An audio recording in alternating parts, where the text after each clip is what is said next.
शिव जी को दो चीजें ऐसी चढ़ाई जाती है जब व्यक्ति की ग्रह दशा बेकार चलती है, जब व्यक्ति को यश नहीं मिलता है, जब व्यक्ति को सम्मान नहीं मिलता है, व्यक्ति एक ही जगह अटक कर रह जाता है, उसको सफलता नहीं मिलती है, जब व्यक्ति को बार बार अपयश मिलता है, जब व्यक्ति को बार बार टेंशन आता है, वो डिप्रेशन में पड़ा रहता है, चिंता में पड़ा रहता है, तो शिव जी को केवल दो चीजें ऐसी चढ़ती है जो हमारे भीतर के क्लेशों को, अशांति को, दुख को, तकलीफ को, कष्ट को हमारे भीतर से निकालता है। एक है धतूरा और दूसरे नंबर पर है समी का पत्र। एक धतूरा और दूसरे नंबर पर समी का पत्र। ये जो समी का पत्र होता है,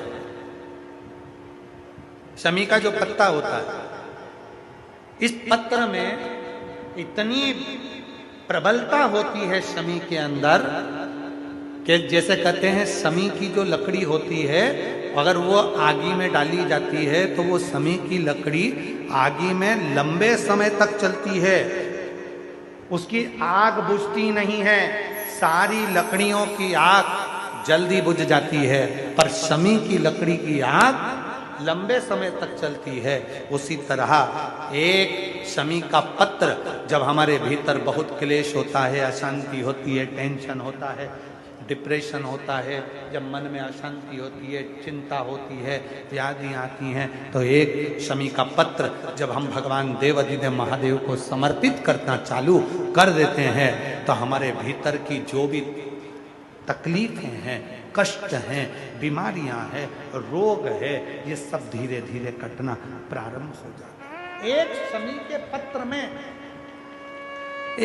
के पत्र में वो बल होता है, एक धतूरे में वो बल होता है, एक धतूरे में और शमी के पत्र में वो प्रबलता होता।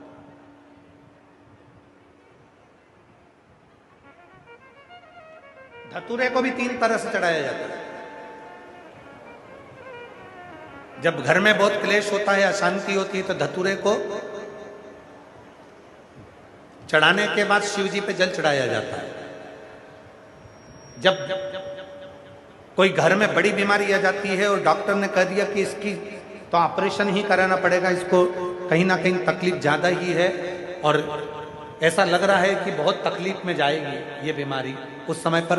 धतूरे में लाल चंदन और पीला चंदन लगाकर शिव जी को चढ़ाया जाता है। और तीसरे नंबर पर जब घर के लोग सब अलग अलग दिशा में जाने लगे, ना ये हमारी सुने ना वो हमारी सुने, सब अलग अलग दिशा में भाग रहे हैं, तब धतूरे के साथ 5 काली तिल को डालकर धतूरे पर शिव को समर्पित करना प्रारंभ किया जाता है, तो सब ठीक होना प्रारंभ। 3 क्रम धतूरे, 3 क्रम धतूरे।